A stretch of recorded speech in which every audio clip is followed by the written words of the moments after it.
Le gouvernement Django Sissoko est connu depuis hier. Un gouvernement réduit 6 nouveaux ministres avec 8 départs et la fonction de porte-parole du gouvernement revient avec le nouvel attelage.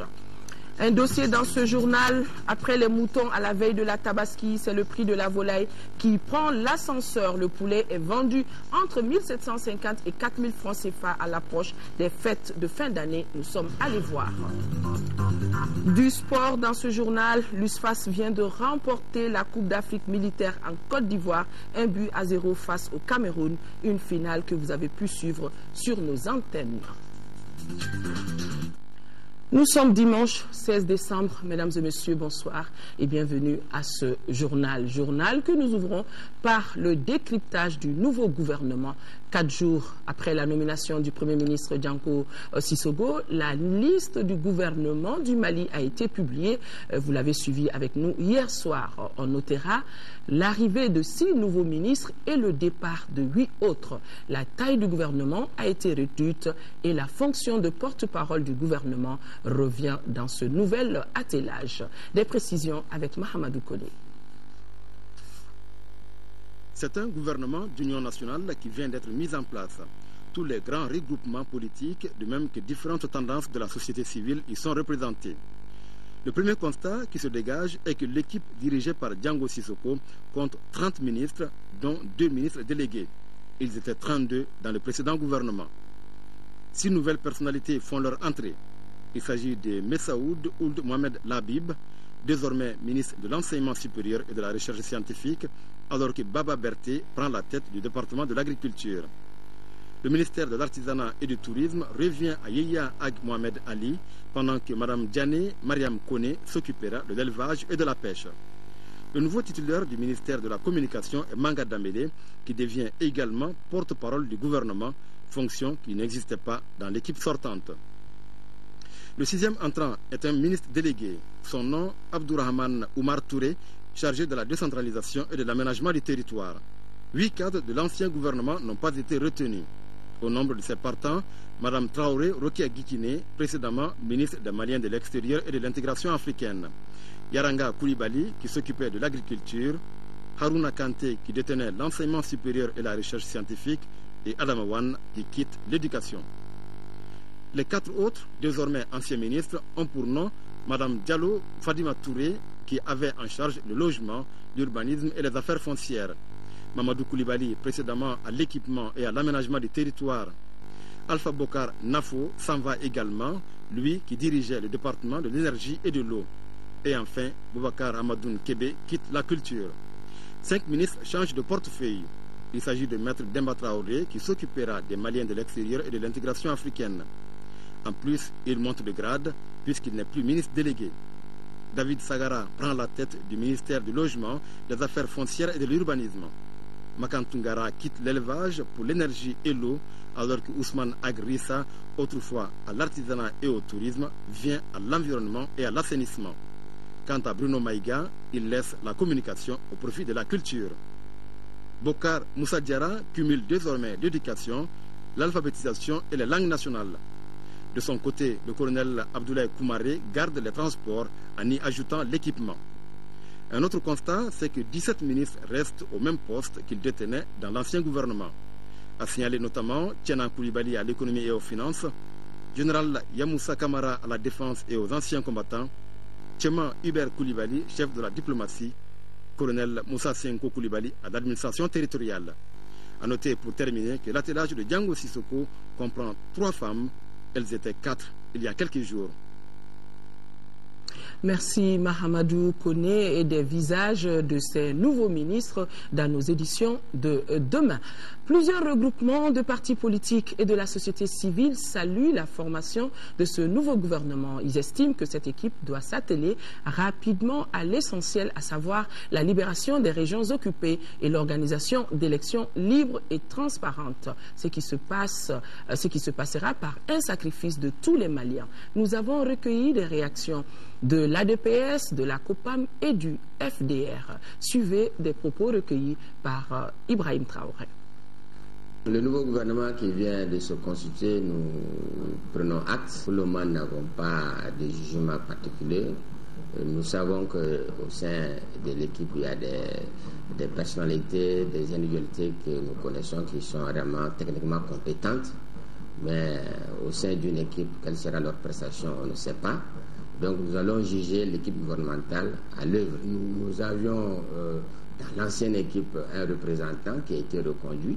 Ce que nous demandons à ce gouvernement, c'est vraiment de se focaliser sur les priorités qui sont d'abord la libération des zones du Nord et ensuite l'organisation des élections transparentes et réellement qui vont donner des résultats acceptés par tous.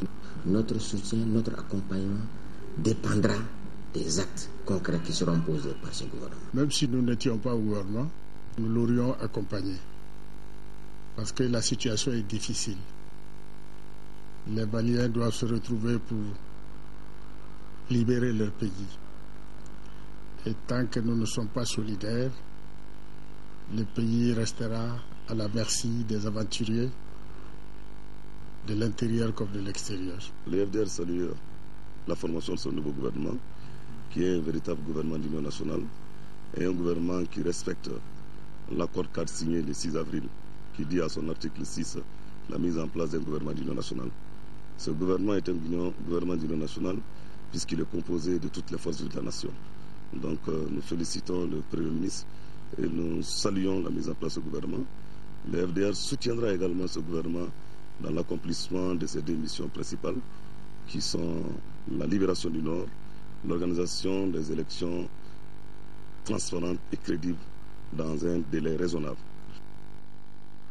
Après la nomination du Premier ministre et la mise en place du nouveau gouvernement, nous continuons de recevoir les messages de félicitations de partis politiques, d'associations et d'autres mouvements. Tous assurent le gouvernement de leur soutien sans faille pour la réussite des missions de reconquête du nord du Mali et l'organisation d'élections libres, transparentes et crédibles. Voilà tout ce qu'on pouvait dire ce soir après la nomination du gouvernement de Django Sissoko. Nous aurons d'autres réactions dans nos éditions prochaines. Des parlementaires engagés à aider les populations démunies à accéder aux services d'eau potable et aux installations sanitaires adéquates.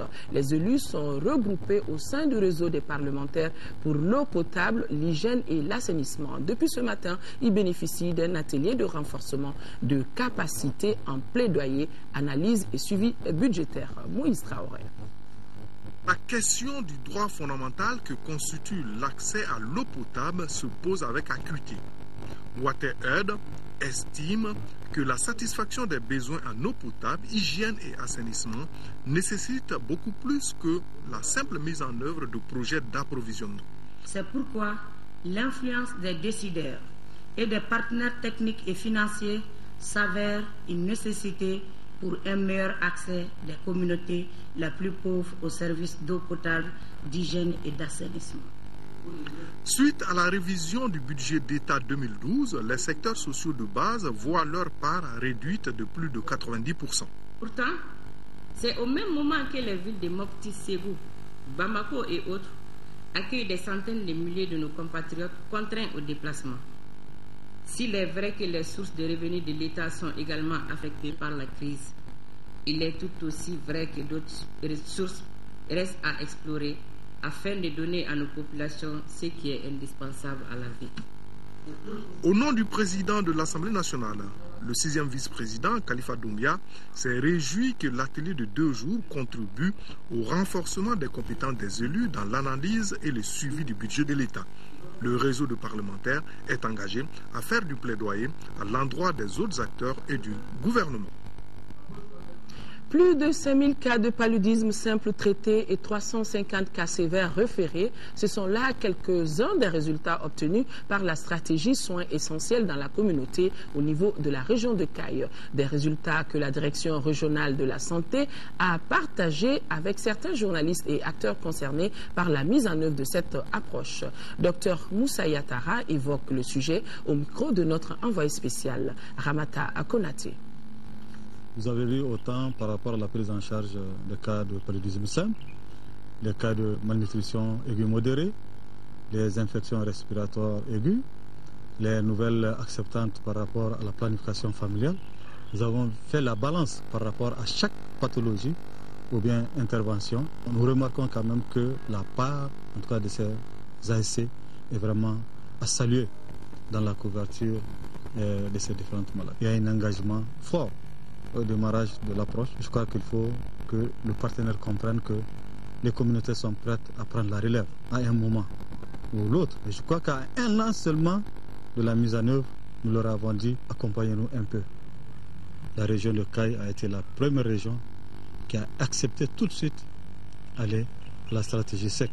Et c'est là que nous avons ouvert des sites au niveau de tous les districts sanitaires. Et nous sommes aujourd'hui à 245 sites qui sont fonctionnels. Ça marche et nous avons des bons résultats. Nous pensons que ça pourra continuer. Un mot de politique, la Convergence pour le développement du Mali, CODEM, a fait sa rentrée politique en commune 6 du district de Bamako. À cette occasion, le parti de la Grenouille a accueilli dans ses rangs de nouvelles adhésions. Tchemogo Sagara. Les militants et sympathisants du parti Convergence pour le développement du Mali, CODEM, se sont massivement donné rendez-vous sur un terrain de Sogoniko pour une double cérémonie. Il s'agit de la rentrée politique en commune 6 et de l'accueil de nouveaux adhérents à la CODEM. Nous adhérons à la CODEM parce que nous partageons les mêmes idéaux, la même vision. Nous marquons notre adhésion à la CODEM parce que nous croyons en nous-mêmes, parce que nous croyons au Mali. Nous marquons notre adhésion à la CODEM parce que c'est un parti d'avenir. Cette rentrée politique en commune 6 a été mise à profit par le président de la CODEM pour évoquer la crise que le Mali traverse. La gravité de l'heure nous impose un dépassement des querelles partisanes ou d'obédience, car ce qui est en jeu, c'est notre histoire, c'est notre culture de tolérance. Ce qui est en jeu, chers camarades, c'est notre présent, c'est notre désir de vivre ensemble. Ce qui est en jeu, chers camarades, c'est notre avenir et celui de nos enfants. Mobilisons-nous, hommes, femmes, jeunes et vieux, pour l'idéal commun des Mali laïques et démocratiques. Pour la CODEM, la solution à la crise malienne exige un sursaut de toutes les composantes de la nation, surtout la frange jeune. Pendant que les citoyens se posent la question à quand la libération des régions nord de notre pays, les fidèles des différentes confessions religieuses multiplient les prières pour le retour de la paix. C'est ainsi que les chrétiens de Sogoniko, en commune 5 du district de Bamako, ont organisé une journée de prière pour la paix. Fademba Keita était présent.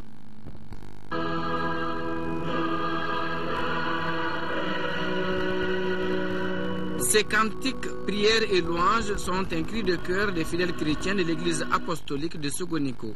Ils implorent Dieu par l'entremise du Seigneur Jésus pour le retour de la paix, de l'unité et de la concorde entre tous les fils du Mali. Nous avons tenu à organiser aujourd'hui cette soirée de prière en faveur de la paix, pour que le bon Dieu, le Dieu commun à nous tous, puisse intervenir au Mali et la paix puisse régner dans le cœur et dans les esprits.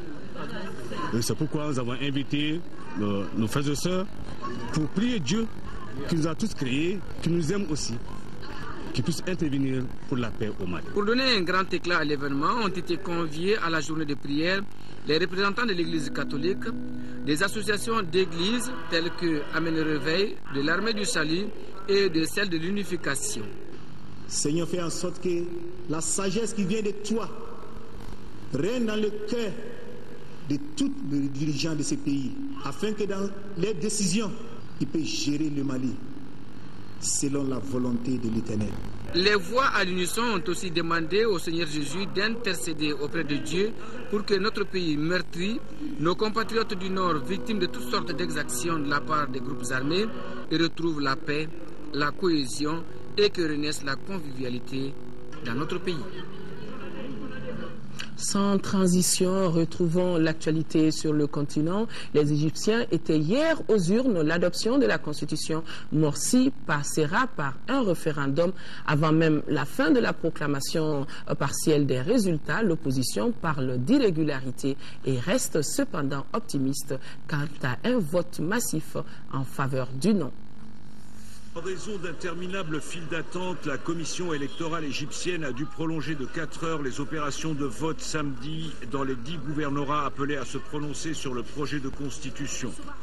Toutefois, à peine terminé le dépouillement d'un scrutin déjà dénoncé pour irrégularité par l'opposition laïque et libérale, les résultats qui devaient rester secrets ont commencé à fuiter.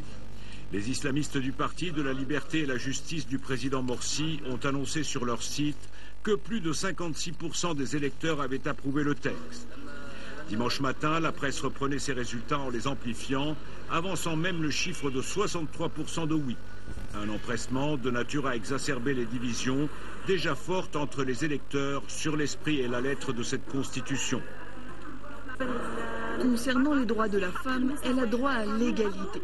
Un article de loi de la Constitution donne à la femme les mêmes droits et les mêmes responsabilités qu'à l'homme. C'est une constitution qui va créer un État religieux et consacrer une dictature des frères musulmans au pouvoir. Ils auront le dernier mot dans le pays.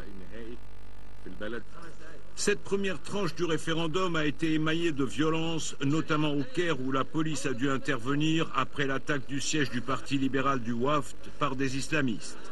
Une manœuvre d'intimidation aussitôt dénoncée par le chef de ce parti. Ceux qui ont attaqué le siège sont des partisans de Hazem Abou Smaïl.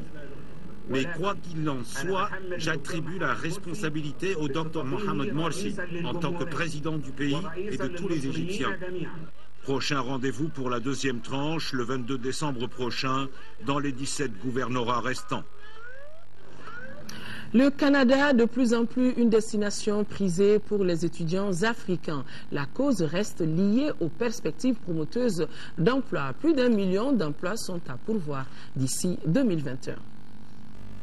Montréal, la métropole du Québec. En cette journée de décembre, le thermomètre affiche ses premières températures négatives.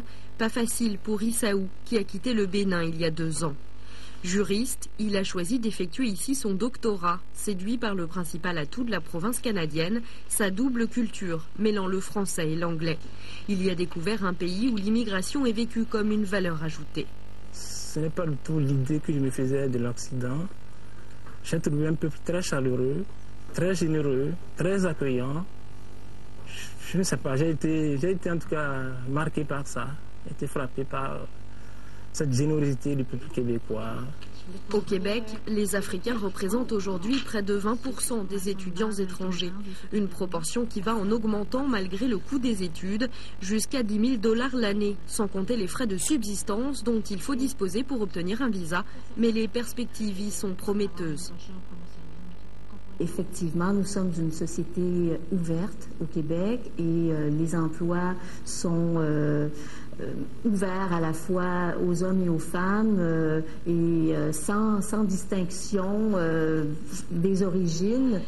C'est aussi ce qui a convaincu Aboubacar, arrivé du Mali. Après 2 ans à l'université de Bamako, il aurait pu poursuivre ses études en France. Il y a préféré Montréal, où vit son oncle. Le problème en France, c'est que nous allons pour la quête du savoir et après le savoir, on veut le savoir-faire. Et ce savoir-faire, généralement, le marché français est inondé. Donc, il n'y a pas suffisamment de place pour les Français, à plus forte raison que pour les Africains. Et c'est pourquoi, d'ailleurs, les Africains sont de plus en plus à quitter l'Europe pour aller dans une société ouverte, une société dans laquelle ils pensent avoir une meilleure vie. Une vie qu'il imagine sans hésitation au Québec. D'ici 2021, 1,5 million d'emplois seront à pourvoir dans la province. Retrouvons l'actualité nationale, direction la 2e région où l'Agence de l'environnement et du développement durable vient d'informer et de sensibiliser une vingtaine de membres d'ONG, de GIE et de services techniques sur les bonnes pratiques de gestion durable des terres. La rencontre s'inscrit dans le cadre du programme d'assainissement de la productivité agricole dans notre pays. De Koulikoro, nous retrouvons le point de Seydou Traoré. La finalité recherchée de ces ateliers d'information est de donner l'opportunité à 60% des producteurs bénéficiaires du programme d'accroissement de la productivité agricole au Mali PAPAM d'adopter les bonnes pratiques et techniques de la gestion durable des terres. Les 2 jours d'exercice théorique et pratique à Koulikoro et Banamba ont été focalisés sur la régénération naturelle assistée et l'aménagement en courbe de niveau, une manière de sensibiliser et d'attirer l'attention des acteurs sur l'importance de la gestion durable des terres, identifier sur le terrain les producteurs susceptibles d'accueillir les projets de démonstration, entre autres. C'est aussi de constituer un vivier de formateurs au niveau de la région de Koulikoro pour pouvoir dispenser des formations requises, encadrer les paysans pour l'adoption des bonnes pratiques de gestion durable des terres. C'est pour que les différents acteurs, les prestataires de services, les services techniques représentés à l'atelier puissent voir comment est-ce qu'on peut réaliser ces bonnes techniques dans les champs. Pour une région confrontée de nos jours au problème de dégradation des terres, ces travaux initiés par l'Agence de l'environnement et du développement durable prennent en compte les préoccupations des autorités régionales. Une réponse efficace à la dégradation des terres est d'une nécessité capitale en vue de rendre résilientes les agrosystèmes et partant rendre les populations moins vulnérables. En liant la théorie à la pratique dans le champ de Belenke Keita à Banamba, les participants ont pu mesurer le chemin à parcourir. Il s'agit de l'application des 3 étapes de l'aménagement du terrain, à savoir le diagnostic, le piquetage et la matérialisation. Les éléments de la gendarmerie nationale de Sikasso, désormais mieux outillés pour assurer des interventions rapides et en matière de maintien d'ordre. La formation de recyclage dédiée à cela a pris fin hier par une série de démonstrations. Sekou Konaté. Initiée par le Centre d'entraînement des forces de sécurité SNF, la session de Sikasso a concerné 70 éléments des escadrons de Sikasso, Selengue et Kouchala. Pendant 2 semaines, les éléments ont approfondi leur technique en matière de maintien et rétablissement de l'ordre public, d'intervention, de tir aux armes individuelles et collectives et plusieurs autres tactiques. L'objectif du projet consiste à renforcer les capacités de ces unités pour leur permettre de mieux assurer leur mission régalienne de protection des personnes et de leurs biens dans le strict respect des droits de l'homme. Le commandement de la gendarmerie nationale, à travers cette formation, voudrait également disposer d'une force suffisante et professionnelle au service de l'autorité civile. Désormais, plus outillés à assurer la sécurité des personnes et de leurs biens, des institutions, de la gestion des foules en période de trouble ou de crise, la démarche du CNF est saluée par les autorités régionales. C'est donc le lieu de saluer la direction générale de la gendarmerie nationale pour avoir initié cette formation de recyclage des escadrons du Mali et singulièrement dans notre région. Je rends hommage au Centre national d'entraînement des forces de sécurité de la gendarmerie du Mali pour son expertise et surtout pour son dévouement, toutes choses qui ont abouti au succès de cette formation.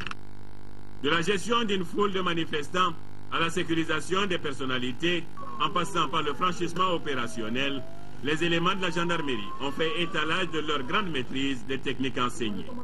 Une remise de matériel de maintien d'ordre et un défilé ont bouclé la cérémonie de fin de formation à Sikasso.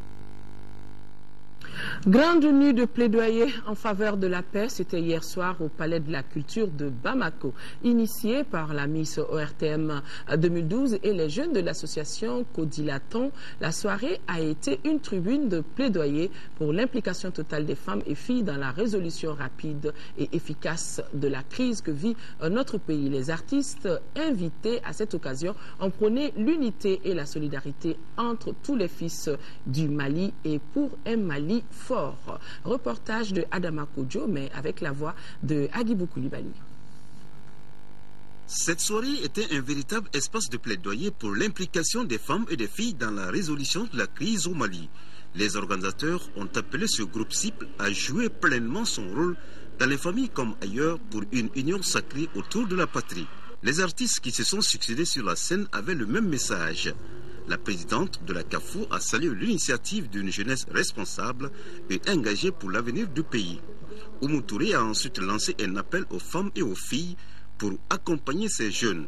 Quant au coordinateur de l'association Codilaton, il s'est réjoui de la grande mobilisation de la soirée.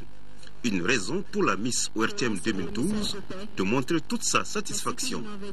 Le point d'orgue de cette cérémonie, c'était la rencontre des femmes du Kampara et celle des Bérets Verts, qui se sont donné la main afin d'œuvrer pour l'essentiel, la paix au Mali. Une union dont le pays a besoin pour relever les énormes défis, à savoir la libération des régions sous occupation et la cohésion sociale.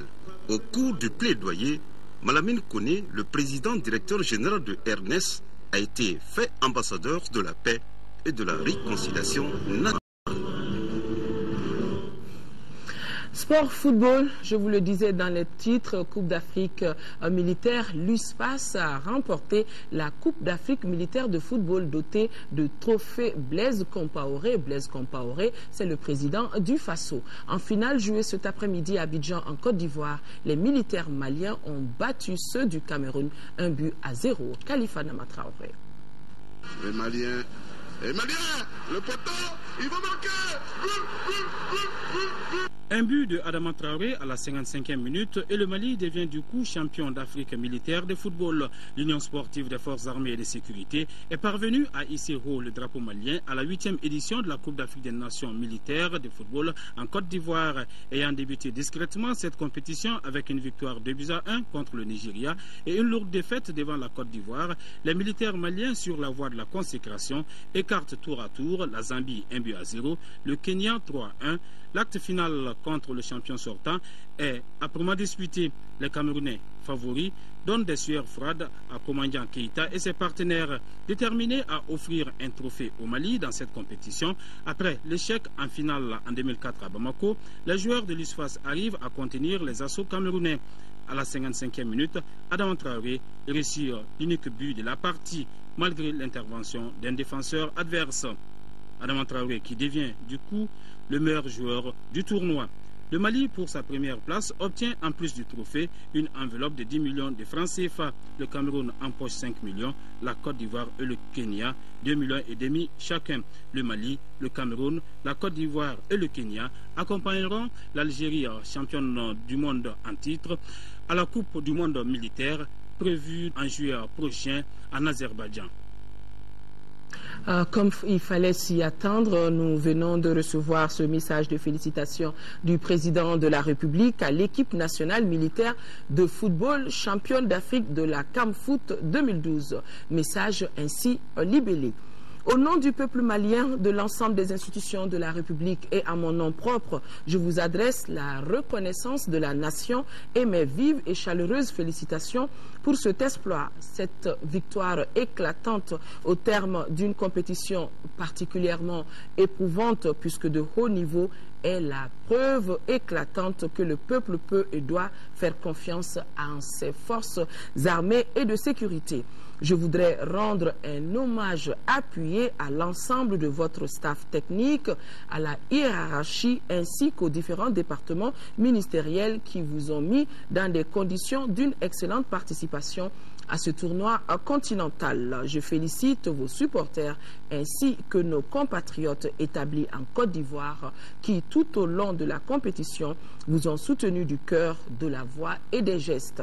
Le gouvernement prendra toutes les dispositions appropriées pour vous mettre dans les meilleures conditions de préparation afin que vous représentiez vaillamment et dignement le Mali à la prochaine Coupe du monde militaire en 2013 en Azerbaïdjan, à laquelle vous êtes qualifiés. Toutes nos félicitations, signé des mains du président de la République, professeur Dionkunda Traoré. Et comme il fallait s'y attendre aussi, le capitaine Amadou Aya Sanogo, président du comité militaire de suivi des réformes des forces armées et de sécurité, félicite l'équipe de l'USFAS pour son brillant parcours à cette 8e édition de la CAMFoot. Cette victoire, écrit-il, est celle de tout le peuple malien. Le capitaine Amadou Aya Sanogo en profite pour saluer tous les éléments des forces armées et de sécurité de notre pays. Sport football, championnat national cette fois-ci, Ligue 1, 4e journée, la Jeanne d'Arc de Bamako a battu l'Office du Niger Sport 2-1. Auparavant, l'association sportive de Korofina a largement gagné 3-0 devant l'association sportive olympique de Missira. Toutes les deux rencontres ont eu lieu au stade Modibo Keïta et en présence de notre reporter Djara Akonate. Difficile démarrage pour l'association olympique sportive de Missira, battue pour le compte de cette 4e journée 3-0 par l'association sportive de Korofina qui signe sa première victoire. Les jeunes de Korofina se signalent plusieurs fois devant les buts sans concrétiser la moindre occasion, jusqu'à la 37e minute. Ainsi, l'effort des Oranges de Korofina sera récompensé sur ce coup franc transformé par Boubacar Dambélé. 1-0 score à la pause. Conscient de l'importance de la rencontre et sachant la fébrilité de la défense adverse, l'ASCO s'appuie sur l'offensive. Ibrahim Dambélé, à la réception d'un centre dans la surface de réparation, met la balle au fond des filets. Avant de marquer le 3e but, son doublé. Cette fois-ci, sur un centre en retrait de Souleymane Sissoko. But inscrit à la 77e minute. 3-0 score final. L'ASCO se réveille avec 7 victoires de 3-0 sur la Somme. Après sa mauvaise prestation à domicile, lors de la précédente journée, l'Office du Niger Sport de Ségou affronte la Jeanne d'Arc de Bamako qui également tarde à relever la tête. La GIA sort victorieuse de cette 4e journée. Pourtant, ce sont les visiteurs qui ont dominé la rencontre sans réussir à marquer de but à la pause. Une première période remportée par la Jeanne d'Arc 1-0 avec un but de Boubacar Mariko. Sur coup franc à la 23e minute. L'Office du Niger Sport de Ségou arrive à établir la parité sur pénalty transformé par l'international guinéen Hassan Kaba. La Jeanne d'Arc sera réduite à 10. Cela ne profite pas aux Ségoviens qui vont encore encaisser un deuxième but sur coup franc à la 78e minute. Moussa Diop est l'auteur de cette action pour la GIA qui empoche les 3 points de la victoire. Le maintien en Ligue 1 passe par une mobilisation forte autour de l'équipe et un effectif étoffé.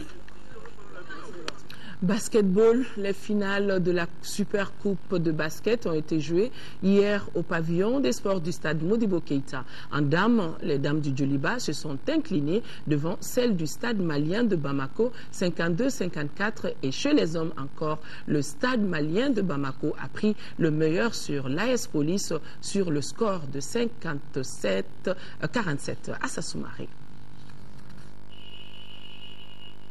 Cette super coupe oppose les champions et les détenteurs de la Coupe du Mali. En dames, le stade malien en blanc, champion du Mali, affronte le Djoliba Athletic Club, vice-champion. Vu les événements cette année, la Coupe du Mali n'a pas été jouée. La défaite que les stadistes ont enregistrée face au Djoliba lors de la Coupe PDMSA leur était restée à travers la gorge. Donc, elles avaient là une bonne occasion de revanche. Pourtant, ce sont les Rouges qui ouvrent les hostilités par Farima Touré et continuent sur leur lancée pour mener le premier acte 9-6. C'est à partir du deuxième quart que le stade malien prend la commande et presse son adversaire qui perd l'équilibre 19-18. Après les consignes données par leur coach, Fatmata Barewe et ses coéquipières ne vont pas se laisser faire. Elles feront la différence en s'emparant de l'avant-dernière partie, 38-26, soit 12 points d'écart. Le 4e quart de la vérité a vu les deux équipes se bousculer. Le stade menait 46-38.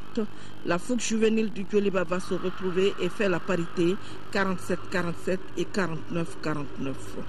Aux ultimes secondes, l'expérience des filles de Sori Diakité prend les dessus sur les Djolibis. Le stade malien gagne de justesse 54-52. En série, messieurs, le stade malien de Bamako en blanc est face à l'AS Police. Pas grand-chose à se mettre sous la dent dans un quart-temps initial laborieux. Le score en atteste, 15-13 en faveur du stade malien. Début de deuxième quart-temps, les protégés de Moussa Sogoré sont en panne d'inspiration. 7 minutes sans le moindre point, les stadistes tentent de creuser l'écart. Mais les policiers reviennent dans leur sillage grâce à quelques tirs extérieurs. Mi-temps 31-22. Dans les 2 derniers quarts-temps, les joueurs de Kabakanté font preuve de conditions physiques, développant un jeu intérieur bien huilé. Au buzzer final, les Blancs mènent de 10 points, soit 57-47. Les stadistes sont toujours rois, mais conscients qu'il faut continuer à travailler. Le stade malien s'adjuge les premiers trophées de la saison fédérale dont le coup d'envoi vient d'être donné. Mesdames et messieurs, à présent, nous ouvrons le dossier de ce journal. Après la flambée des prix du bétail pendant la fête de la Tabaski, place maintenant à la montée des prix sur le marché de la volaille. En moyenne, entre 1750 et 4000 francs, c'est le prix du poulet sur le marché de la volaille à l'approche des fêtes de fin d'année. L'exportation de la volaille sur le marché des pays voisins, la non-reçute de la campagne agricole de l'année précédente sont entre autres les causes abordées par les professionnels du secteur. Notre rédaction n'est pas restée insensible face à cette flambée de prix des poulets et l'équipe est allée voir ce qu'il en est. Nous suivons le reportage de Moussa Fane. Au Mali, pour passer les fêtes de fin d'année en famille ou en regroupement entre amis ou collègues, les plats de résistance demeurent à 90% la viande de volaille. Cette année, la mise connaîtra une hausse sans précédent. Déjà à plus d'une dizaine de jours du passage au nouvel an, les marchés de volaille n'attirent pas beaucoup les clients. Pour une seule raison, les prix trop élevés de la volaille. Une situation qui peut bien s'expliquer selon les revendeurs. Ceux qui nous amènent la volaille des villages nous vendent très cher. Sinon, notre souhait, c'est de vendre à bas prix.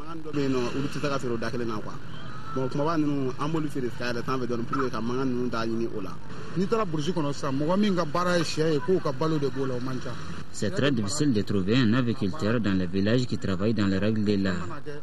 Les aviculteurs sont rares, à mon avis. C'est ce qui explique la hausse des prix. Pour Drissa Traoré, la cherté de la volaille dérive de sa rareté sur le marché, due aux différentes maladies qui ont été fréquentes cette année. Dans les villages, il me semble que les gens sont découragés. Actuellement, on dirait que les traitements ne sont plus efficaces. Pour les responsables du projet chargé du développement de l'aviculture au Mali, l'État avait pris des précautions. En effet, l'État a consenti de gros efforts en matière de vaccination de la volaille. La population aviaire augmente par des actions de protection sanitaire et de surveillance épidémiologique. Dans ce cadre, il y avait un objectif de 5 millions de volailles à vacciner et à déparasiter par an. Nous avons dans le temps formé 1190 vaccinateurs villageois de volailles pour s'occuper vraiment de la vaccination et du traitement des volailles. Pour d'autres, la hausse des prix sur le marché de la volaille à l'approche des fêtes de fin d'année n'est liée qu'à l'exportation de celle-ci dans les pays voisins.